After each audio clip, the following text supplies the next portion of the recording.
Abra aí no Salmo 91 de novo. Salmo 91.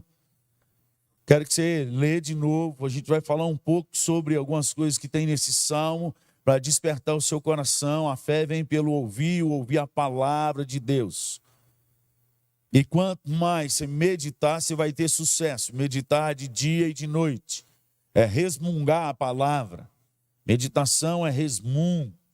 É aquilo que é o regurgitar da ovelha que come, mastiga, engole, volta de novo. E depois mastiga, engole, volta de novo. A palavra do Senhor diz que aquele que medita na sua palavra de dia e de noite, ele vai ser bem sucedido no que ele fizer.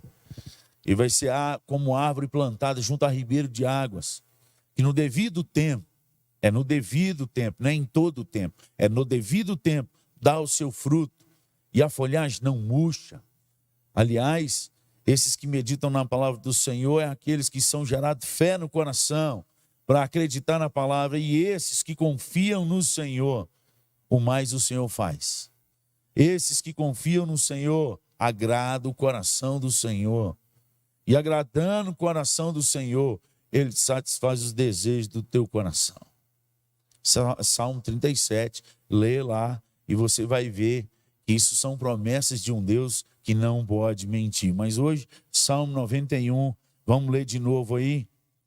O que habita, vamos ler junto comigo agora. Faz o seu ouvido ouvir a sua voz. Vamos lá? O que habita no esconderijo do Altíssimo e descansa à sombra do Onipotente. Diz ao Senhor, meu refúgio, meu baluarte, Deus meu em quem confio, pois Ele te livrará do laço do passarinheiro e da peste perniciosa, cobrir-te-á com as suas penas, e sob as suas asas estarás seguro. A sua verdade é pavês e escudo. O que é pavês? É um escudo maior. E a outra palavra escudo é escudo, são um menor. Então, os dois escudos. A tua palavra é tanto o escudo grande como o escudo pequeno. Vamos continuar 5. Não te assustarás do terror noturno, nem da seta que voa de dia, nem da peste que se propaga nas trevas, nem da mortandade que assola o meio-dia. Caiam 1000 ao teu lado e 10.000 à tua direita. Tu não serás atingido. Somente com os teus olhos contemplarás e verás o castigo dos ímpios, pois disseste, o Senhor é o meu refúgio.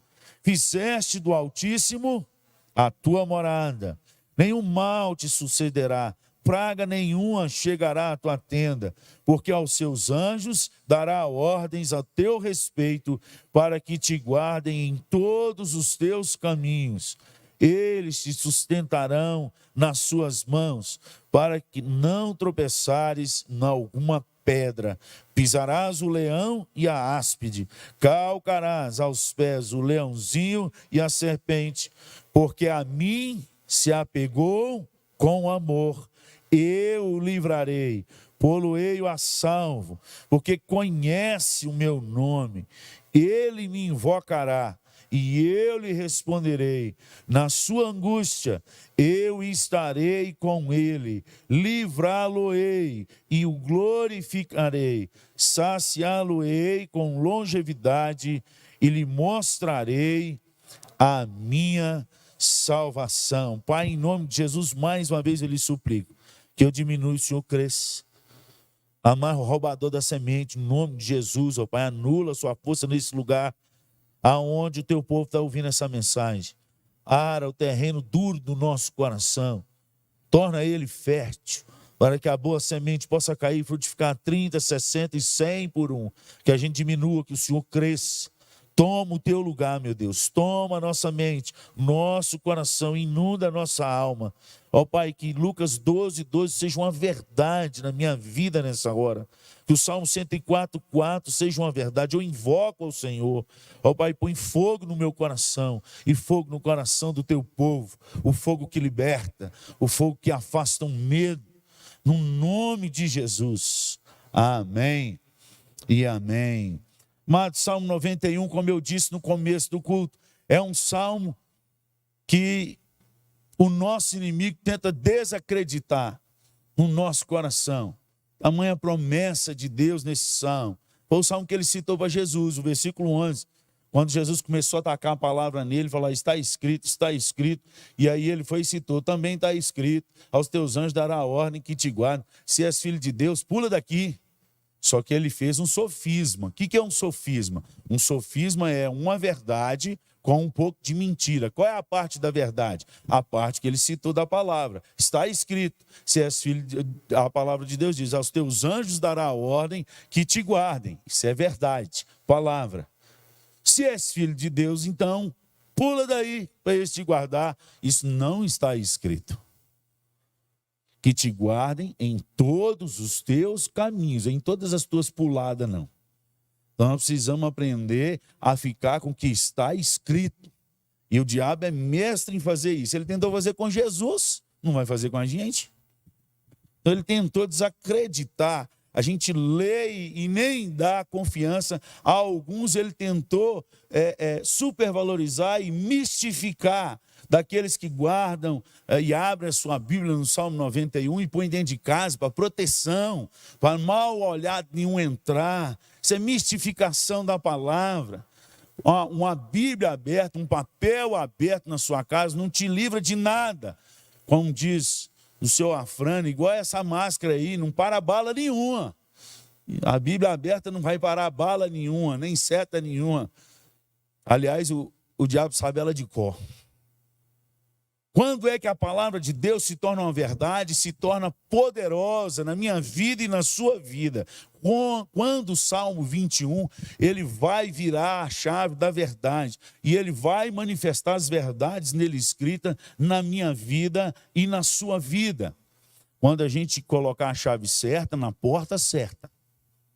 Todo mundo que tem casa aqui ou carro sabe que por mais que a gente seja dono assinado no documento do carro ou da casa, escriturado e tudo mais, pago, graças a Deus, para quem já tem casa assim ou quem está pagando ainda. Se você chegar na sua casa ou chegar no seu carro com a chave errada, você vai abrir o carro? Ou a casa? Por quê? Chave errada. Mas a casa é sua. Eu vi um caso que eu ri demais, desse negócio de tecnologia, top de linha esse negócio tudo aí, tem um tal da Alexia, todo mundo já ouviu falar mais ou menos desse negócio, é tipo um computadorzinho que põe, instala em casa e tal, aí você conversa com ela e ela faz tudo para sua casa, ela liga ar-condicionado, ela liga a luz, desliga a luz, abre porta, e esse caso é verídico. Aí um cara desses ricão colocou na casa dele, inclusive para abrir porta com a voz dele. Só que um dia ele saiu para trabalhar e naquele dia mudou o clima e fez frio demais. E ele estava num lugar lá e, resultado, chegou em casa rouco. Dormiu a noite toda do lado de fora da casa, porque a Alex não identificou a voz dele. Porque tem o código certo, tem a frequência certa, tem a tonalidade certa para a porta abrir. A palavra de Deus, ela tem várias promessas para mim e para você, mas ela tem a chave certa. Toda promessa de Deus tem uma condição de Deus. Deus promete ao seu povo, não é só porque você diz que é povo dele, não. Porque toda vez que o povo dele está registrado nas Escrituras, sendo povo dele e tendo as promessas dele, desobedeceu, tomou lenhada. 400 anos no Egito, 70 anos de Babilônia, e os inimigos vindo e ganhando. Toda vez que o povo desobedeceu, eles sendo povo de Deus, estando debaixo da promessa de um Deus que não pode mentir, eles perderam. Entendeu? Está caindo a ficha aí agora? Então, no Salmo, baseado no Salmo 91, olha o versículo 1 e 2 aí. O que habita no esconderijo do Altíssimo, mantém sua Bíblia aberta e descansa à sombra do Onipotente. Diz ao Senhor, meu refúgio e meu baluarte, Deus meu em quem eu confio. Quando é que as promessas do Salmo 91 passam a ser uma verdade? Quando Deus responde essa palavra na minha vida e na sua vida? Quando nós fazermos de Deus a nossa morada. mais do que dizer que Ele é Deus, mais do que reconhecer que Ele é Senhor da nossa vida, o Salmo 91 diz que as promessas desse Salmo é somente para aqueles que faz de Deus a sua morada, lugar de habitação, o seu esconderijo, aonde Ele anda debaixo de suas asas. Fora isso, irmão, a chave não vira. Essa chave tem alguns dentes. E ela está no Salmo 91 aí. É o que habita no esconderijo, é o que descansa à sua sombra. Não é o que faz morada no final de semana. Não é que vem só nos cultos de quarta-feira e domingo de manhã e domingão à noite, entendeu? Não é visitar a morada do Altíssimo, é fazer morada no Altíssimo, é diferente. É por isso que tem muitas promessas da palavra de Deus que são verdadeiras, que é de um Deus que não pode mentir, que ainda não viram na minha vida e na sua vida. Porque enquanto nós não usarmos a chave certa, não vai abrir essa porta. Não vai. Nós, como povo de Deus, nós estamos fazendo hoje, nós estamos trocando a bênção de Deus por um prato de lentilha. Eu vou chegar lá e vou abrir o texto e vou te provar isso. E então as promessas não vêm, assim como Esaú fez. Porque para fazer morada no Altíssimo, existem algumas coisas que nós precisamos observar na nossa vida. Senão a gente não consegue fazer morada. A primeira delas é o que Deus deixa em Levítico, e ele vem falando na sua palavra, e os discípulos citam na palavra, nas cartas que ele escreve, e Jesus revela a João em Apocalipse a mesma palavra. Pedro gasta 5 capítulos de uma carta para falar sobre isso, que é a graça real. Aquele que realmente se santifica em Deus. Sede santos, porque eu, o Senhor, o vosso Deus, sou santo, diz o Senhor. Não há como a gente fazer morada em Deus se a gente não tem uma vida de santificação. A graça, ela me dá a condição de ser salvo em Cristo Jesus, mas ela não promete uma vida sem pecado. Essa vida sem pecado, a palavra de Deus diz que uma vez que Ele nos salva, nós temos a responsabilidade de matar o velho homem todo dia. Fazei, pois, morrer a vossa natureza terrena, disse o apóstolo Paulo, que é o apóstolo da graça. O apóstolo que desenvolveu essa doutrina e que deixou registrado nas Escrituras. Ele fala em Colossenses capítulo 3, versículo 5, que nós precisamos fazer morrer a nossa natureza terrena. Fazei, pois, morrer a vossa natureza terrena. É ordem, não é sugestão, não é se quiser. E aí ele coloca um monte de coisa: impureza, paixão lasciva, avareza, um monte de coisa. Lê lá, capítulo 3, de Colossenses, do versículo 5 ao versículo 11. E até a acepção de pessoas, tem que fazer morrer essas coisas. Mentira no meio do povo de Deus. E isso é que nos limpa e nos santifica. Maledicência é fofoca, para quem não sabe. Os fofoqueiros de plantão.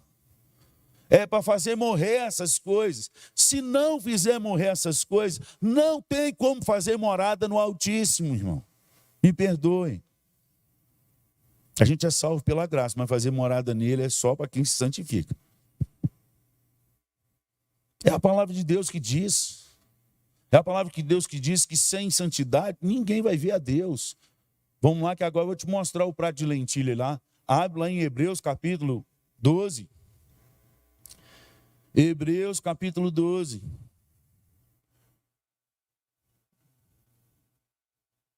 Versículo 14.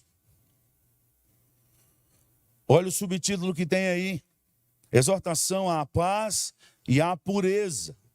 E ele diz: segui a paz com todos, versículo 14, e a santificação, sem a qual ninguém verá o Senhor. Se a gente não for um povo de paz, Se a gente não for um povo de santificação, santificação é ser separado para Deus, é deixar de fazer as coisas que todo mundo faz, é ser diferente, não é ser igual a todos. E incrivelmente a palavra profano na Bíblia é a palavra fazer o que todo mundo faz, o que é comum. Profano, que é a palavra no grego bebelos, que significa fazer o que todo mundo faz, fazer o que é comum. É o contraponto, a contradição da palavra santidade, ser separado para Deus.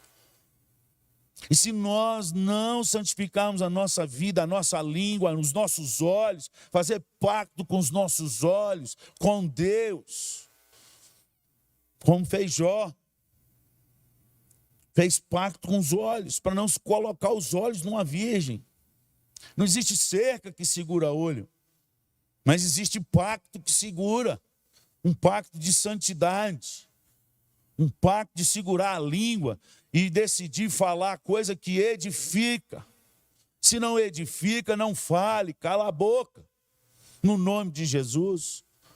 Santidade, amados. Sem esse dente da chave aí, não tem como a gente fazer morada na habitação do Altíssimo, porque eles só aceitam aqueles que se santificam. É por isso que no passar dos anos e nesses anos que nós temos passado, desde quando eu me entendo por gente dentro da igreja, quase nunca acontece milagres, quase nunca acontece aquilo que promete nas Escrituras, dos sinais que vão acompanhar os que creem, e já se levantaram um monte de ateu gospel aí, tentando matar essas coisas tudo. E eu quase acreditei nessa bobagem que essa turma falou. E depois eu estudando a palavra, estudando nos mesmo original que eles dizem que tem, como eles estudaram, estudando com os professores, inclusive com o doutor Gilberto Picken, que é um dos doutores de Novo Testamento, que ele que falou sobre isso. Falou que as coisas que não acontecem hoje, que estão prometidas na palavra, não é porque Deus não faz mais, é porque o povo não se santifica mais como no passado, não abandona. Todo mundo quer ter as coisas de Deus, mas quer ter as coisas da terra. Todo mundo, na verdade, a grande maioria, vem na igreja só para ser curado de alguma coisa. Vem na igreja só para arrumar um casamento. Vem na igreja só para ter uma conta bancária azul ou recheada. Vem na igreja só para passar no vestibular, para passar no concurso público. Não vem na igreja porque Deus é Deus, porque Ele é Senhor. Porque se faltar tudo, ainda assim vai louvar Ele. Aliás, se Deus não der o rapaz que a menina está olhando, ela para de ler Bíblia, para de dizimar, para... E o rapaz é o mesmo. Faz do mesmo jeito. Gente que só vem para ter. Gente que não vem para adorar. Um povo que não busca santidade. É um povo que não vê maravilhas. Isso é verdade nas Escrituras. Está lá em Josué 3,5, quando Deus levanta aquele homem e fala assim: ser forte e corajoso, ser medroso não. Assim como eu fui com Moisés, eu vou ser com você. Não tu mandei eu ser forte e corajoso. Firma o pé. E aí ele dá a ordem para o arraial: santificai-vos hoje, porque amanhã o Senhor fará maravilhas no meio de vós. Deus não falou que ia fazer maravilhas, Deus falou que seria com ele. Mas ele falou assim: assim como eu fui com Moisés. Ele acompanhou Moisés, viu a vara caindo no chão, viu o mar abrir, viu as pragas vindo. Falou assim, ele falou que é igual, falou que vai ser comigo. Santifica que as maravilhas vão acontecer. Aleluia. E aconteceu. O Jordão parou na parte de cima. As muralhas caíram. Porque houve santificação. Amados, para o Salmo 91... pular das páginas das Escrituras que você está segurando na sua mão e queimar no seu coração e ser verdade na sua vida, nós precisamos decidir santificar as nossas vidas diante de Deus. Deixar os altares, parar de vender a promessa de Deus e trocá-las pelos pratos de lentilhas desse mundo.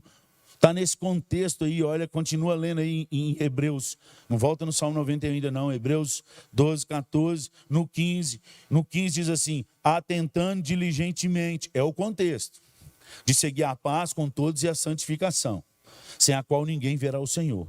atentando diligentemente, porque ninguém seja faltoso, separando-se da graça de Deus. Então ele vai falar quando é que a gente se separa da graça de Deus. Quando se afasta da graça de Deus. Olha aí.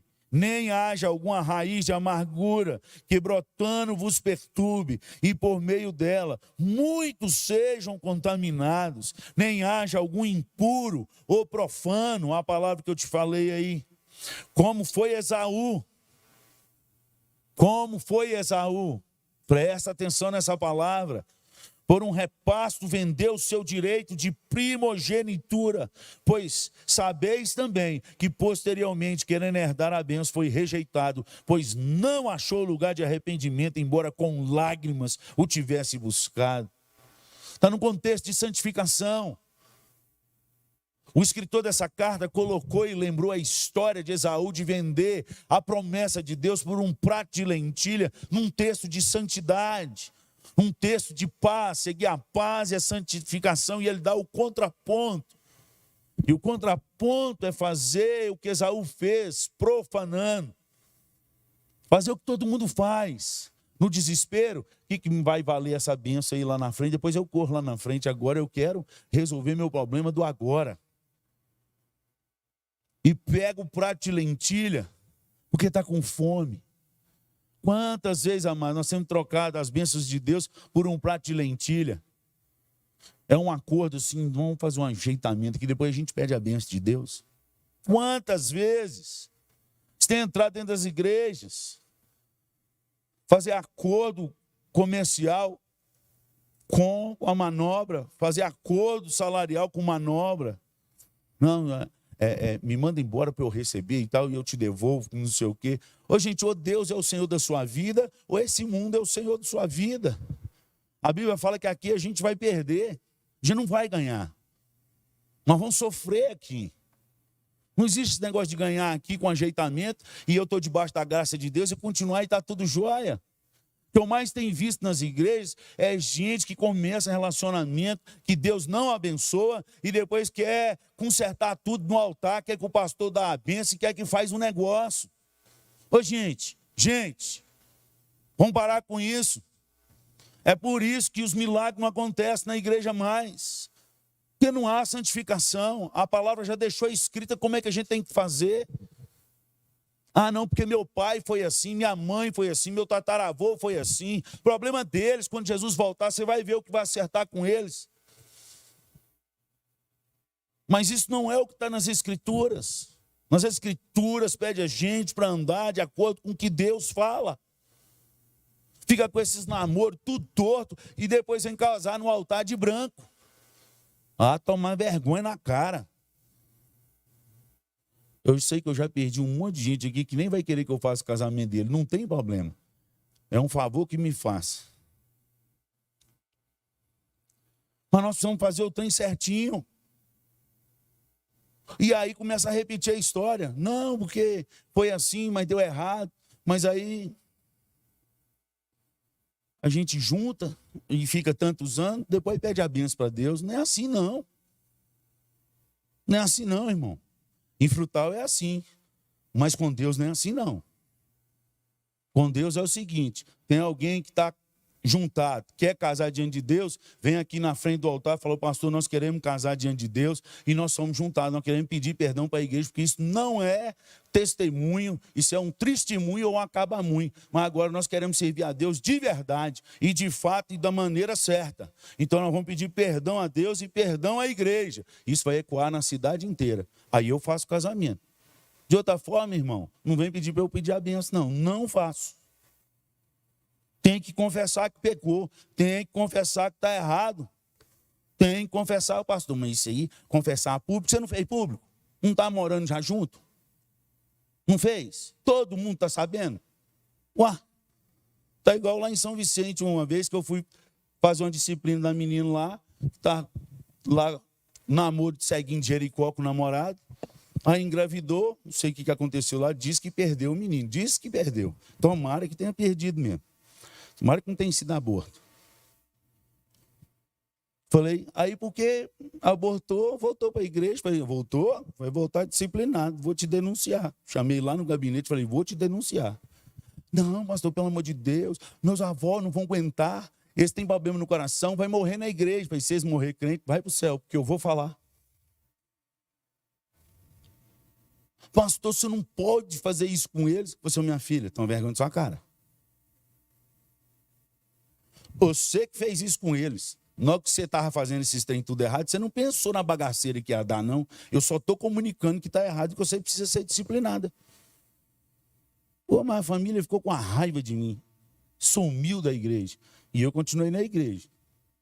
Graças a Deus. E se tivesse mandado embora também, eu ia. Mas eu ia com o coração limpo. Passou 1 ano e tanto. Quando eu avisei lá que eu estava indo embora e vindo para cá, sabe o que aconteceu? Me chamaram lá na casa, família toda. Choraram até acabar. O senhor que é pastor, o senhor não pode ir embora. Vai entender. Nós não perdemos verdadeiros amigos por pregar a verdade, não, irmãos. Aliás, quem prega a verdade tem poucos amigos. Eu já perdi muitos amigos, porque eu continuei pregando a verdade.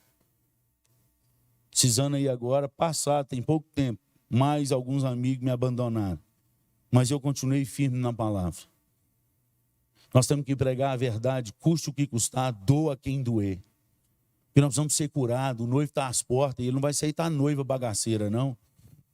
Com vestido remendado, sujo, de lama.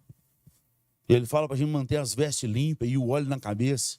Que não falte o óleo sobre a vossa cabeça e que suas vestes se mantenham branquíssimas. Santidade. Se nós buscarmos santidade, como é que eu faço isso, pastor? Irmão, você tem que ler palavra de manhã, de tarde, de noite. De manhã, de tarde, de noite. Porque esse negócio de santidade não é mágica, não. Que eu vou fazer um apelo, você vem aqui na frente chorando e tudo, eu passo o óleo na sua cabeça, e aí você está branco como a neve. Tem isso? Não. A Bíblia fala que é ela que limpa a gente. O Senhor Jesus falou, na oração sacerdotal, santifica-os na verdade. A tua palavra é a verdade. Quer viver vida santificada? Para de ler gibi, nem tem mais hoje, né? Para de ler Facebook, Instagram. Fica 1 hora no Facebook, no Instagram. Mas não tem coragem de ficar 10, 15 minutos na palavra. Eu acho que toda vez que a gente buscasse o WhatsApp ou Instagram, nós tínhamos que parar pelo menos 5 minutinhos na palavra. Eu tenho certeza que a gente ia ler no mínimo por dia uns 40 minutos da palavra. Se a cada vez que a gente pegar o Instagram, o Facebook, a gente lê 5 minutos da palavra, 5 minutos da palavra, aí vai para lá. Está com vontade? Vai para lá. Então, mas lê 5 minutos da palavra. 5 minutos da palavra, põe um reloginho, porque senão você vai achar que deu 5 minutos, só leu em uma. Porque Instagram, você acha que deu 10 minutos, deu 1 hora.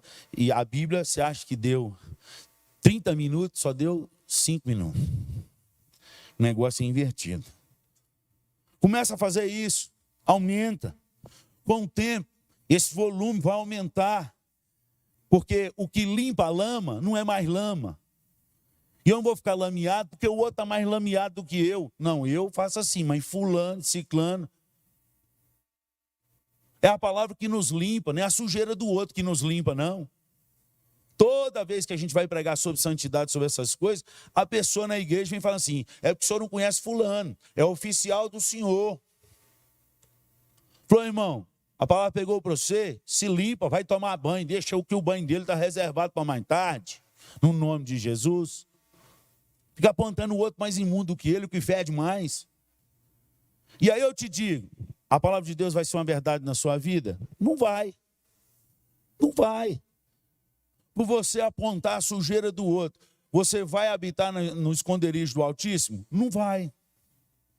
Porque o que faz a gente habitar no esconderijo do Altíssimo é quando nós decidimos por nós mesmos a trilhar o caminho da morada do Senhor. E não tem como morar com o Senhor se não tiver uma vida de santificação. Apocalipse 22, 11, parte D do versículo, fala, e o santo continue a santificar-se Cada vez mais. É o último capítulo da Bíblia. O último livro. Livro de revelação. Da volta do nosso Senhor. E lá fala que o santo tem que continuar a santificar-se. Não basta. Santificação de hoje não serve para amanhã. Como a comida que você comeu hoje não serve para amanhã. Aliás, o Senhor tentou ensinar isso com a gente. 40 anos de deserto, um maná que caía do céu e tinha que ser todo dia. Todo dia Deus dava novo. Todo dia Deus dá novo. A gente só quer buscar de Deus quando tem os cultos, quando o pastor vai pregar. Aí não dá. Nós precisamos ter uma vida de santidade. Porque a vida de santificação, que é aumentar essa palavra, seja lida, seja orada, ou seja cantada, ela vai limpar o nosso coração, porque ela vai gerar fé. A gente acredita naquilo que a gente ouve, só que a gente ouve mais as coisas do mundo, Facebook, Instagram e essas coisas mais, TikTok e essas porcariadas aí, do que louvor e do que as escrituras. Como que você quer gerar fé se você está ouvindo mais desgraça lá fora, e política, e futebol, e... Nossa, pai, quando o time foi campeão da Libertadores, eu quase saí do Instagram e do WhatsApp, de um monte de gente aí.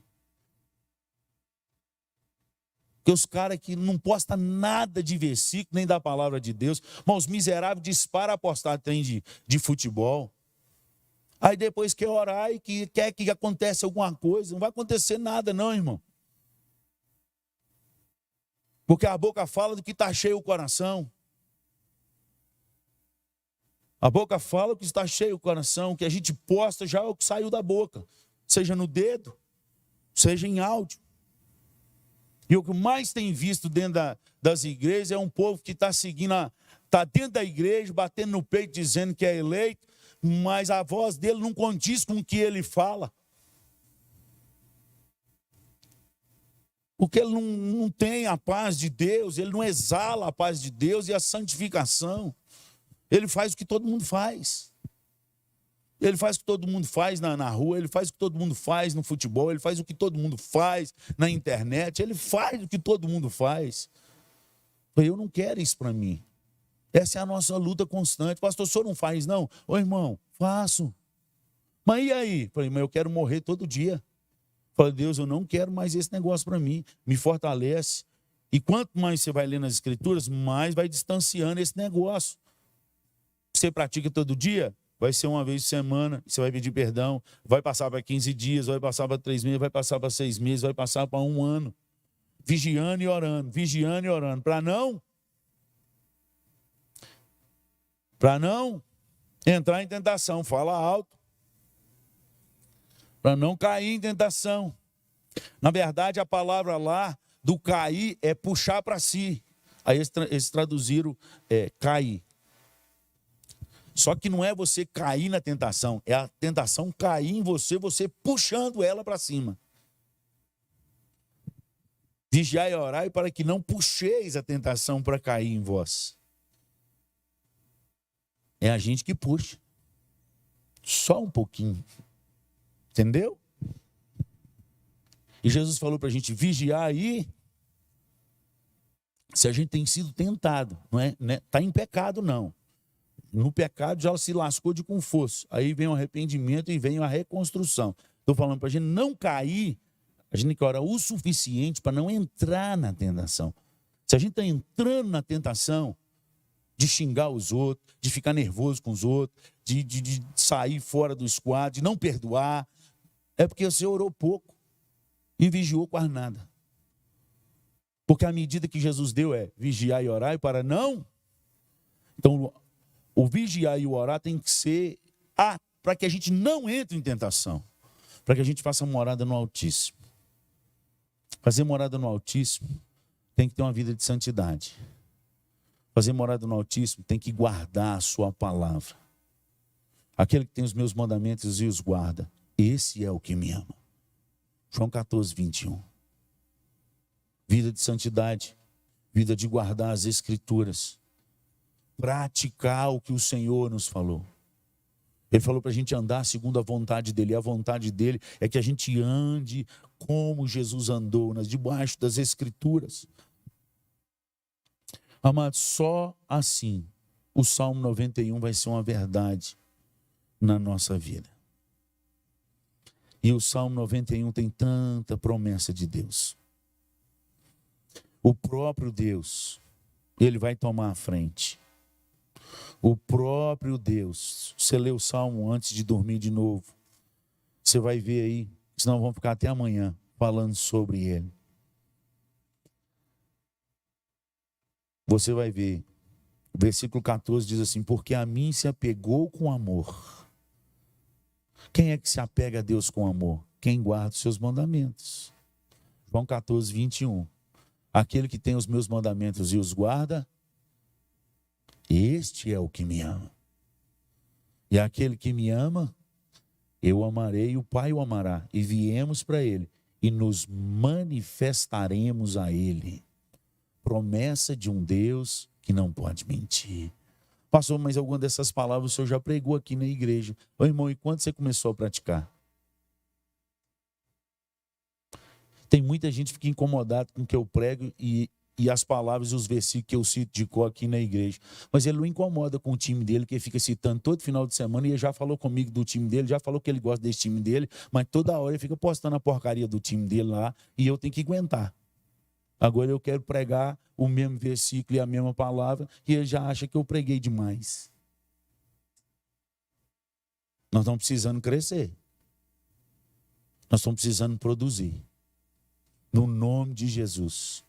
Que a minha preocupação maior, irmãos, é a gente passar uma vida toda como crente esquenta-banco e um bom estudioso de teologia. E o pior, nascer só da água e não nascer do Espírito. Se Nicodemos não tivesse um encontro com Jesus em João capítulo 3, ele não nasceria da água. Embora ele era mestre das Escrituras. Ele era o maioral dos mestres.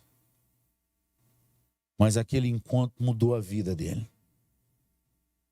E você vai ver isso lá no final do Evangelho de João, lá pelo capítulo 20. Primeiro, quando ele intervém no interrogatório de Jesus, e depois quando ele compra 30 quilos de especiaria para embalsamar o corpo de Jesus. Ele sendo mestre, doutor da lei, sabia que aqueles que tocavam em mortos não podiam participar da Páscoa. E ele comprou 30 quilos de especiaria e ajudou José de Arimateia a preparar o corpo de Jesus naquela Páscoa. Ele não comeu Páscoa, porque ele comeu da Páscoa verdadeira. Louvado seja o nome do Senhor. A minha preocupação é só essa.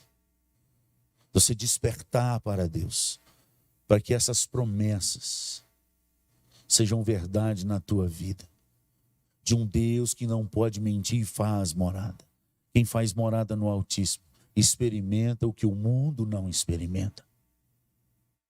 E nós não temos como explicar para o mundo como é isso. Porque Jesus falou que a gente seria testemunha dele e não explicadores dele. Testemunhar é contar o que aconteceu com você. Não é explicar. Sobrenatural a gente não explica. O justo viverá por fé e não pelo que ele explica. Amém? Que Deus te abençoe no nome de Jesus. Olha as promessas de Deus aí. Porque a mim se apegou com amor. Versículo 14. Eu o livrarei. Poloei a salvo. Porque conhece o meu nome. E esse conhecer aqui é de experimentar. Não é só de estudar. É de ter contato. Ele me invocará e eu lhe responderei. Presta atenção. E Deus está falando já o último nível de invocar. Invocar é chamar Deus para si, é gritar. E ele falou assim: eu vou ouvir. Na sua angústia, ou seja, nós vamos passar por angústias. Mas é a promessa de um Deus que não pode mentir. Eu estarei com ele. Eu estarei com ele. Livrá-lo-ei e o glorificarei. Saiba que essa glorificação aqui é quando Jesus voltar, quando a gente receber o corpo glorificado. livrá-lo-ei e glorificarei, saciá-lo-ei com longevidade, e lhe mostrarei a minha salvação. Pastor, mas eu creio na minha salvação. Mas você viu sua salvação? E lhe mostrarei. É diferente de crer que será salvo. Como é isso, pastor? Irmãos, ainda não sei. Eu estou no processo. Mas Jó sabia. E Jó cita: eu gostaria que fosse escrito com pena de ferro, para que as demais gerações lembrassem. Porque eu creio que no último dia eu me levantarei e verei com os meus olhos o meu Senhor. Ele viu a salvação. Salmo 91 se cumpriu na vida de Jó. Deus não explicou todo o sofrimento dele, nada do sofrimento dele, mas Deus mostrou a salvação para ele. E isso lhe bastou. Que a gente possa voltar para o Altíssimo, amado, no nome de Jesus. Pastor, mas e agora? Estou todo lenhado, todo sujo. Não tem como eu congregar na igreja. Irmão, a igreja é para gente suja, é para pecador. Por isso nós vamos sair aqui agora. A mesa da ceia nos aponta para o nosso único recurso de limpeza. Se arrepender e confessar pecado e aceitar o sacrifício de Cristo Jesus naquela cruz por nós. E por causa disso, creio, daqui para frente, eu não quero mais aquela vida. Não é ficar confessando todo culto e volta na semana que vem e faz as mesmas coisas. Eu não acredito nesse tipo de salvação. Porque aqueles que são eleitos em Deus, eles tomam a sua cruz todo dia e eles preferem a morte do que voltar no passado. E esses são eleitos. E esses são de Deus. Os eleitos, quando caem na lama, ficam doidinhos para se banhar. Os porcos ficam doidinhos para ficar na lama. Essa é a diferença. Quem é salvo de verdade e quem só está com medo do inferno. Que Deus te desperte nessa noite e reajuste seu coração no nome de Jesus.